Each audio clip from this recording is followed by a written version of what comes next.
Дозволете да изразам сочувство за загубата на двете земји, на двата народи. Бугарија загуби 9 животи вчера, попладнато во 18 часот со пожарот во Старечкиот дом.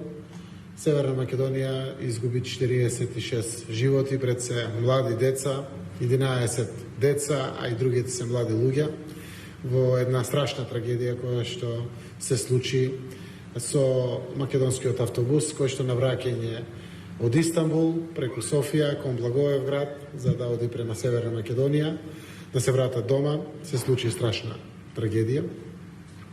Сакам да прво го споделам моето искрено сочувство и сочувството на македонскиот народ кон бугарскиот народ за загубата, како што и ги примивме изразите на сочувство од бугарскиот народ кон нас. Навистина бев информиран 10 минути или 5 минути после несреќата директно од премиерот Стефан Јанев. Се јави председателот Радев веднаш да ми информират за несреќата и ние заедно со министерот за надворешни работи и министерот за здравство дојдовме овде за да можеме да ги видиме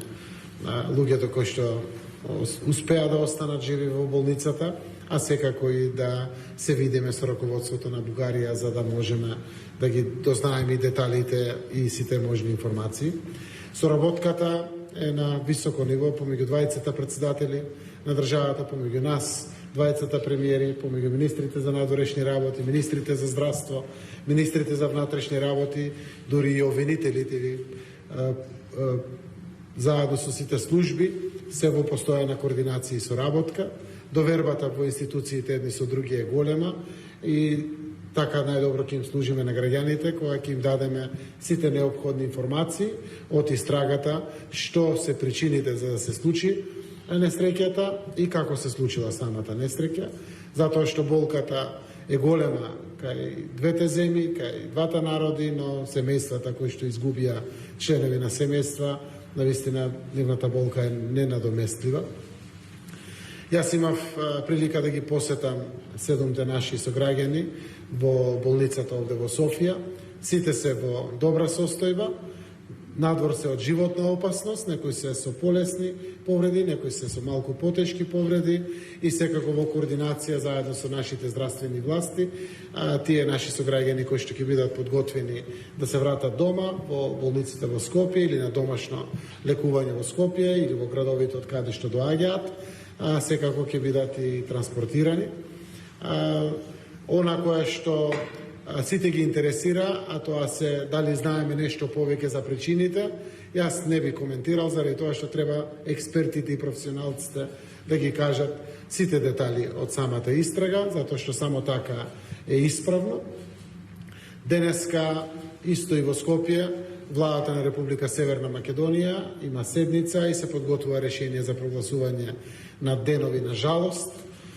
Согласно постапките се гледат кои се условите, во услови која се донесува во моментот самата одлука, но ќе бидат прогласени денови на жалост. Исто така и министерот председател Стефан Јанев ме информира дека и Бугарија исто тоа го прави со сите неопходни чекори за да се прогласи денови на жалост. Она кое што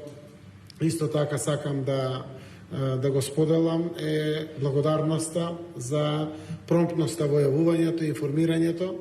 Денеска дури пред мене беа веќе дојдени членови на семејство, тоа значи брзото информирање и соработка која што имаме меѓу нас, за да можеме навистина сите ужаснати од ваквата голема трагедија, навремено да дојдеме и да ги информираме пред се граѓаните и семејствата кои што имаат загуби и оние семејства чии што секако членови се повредени во самата болница.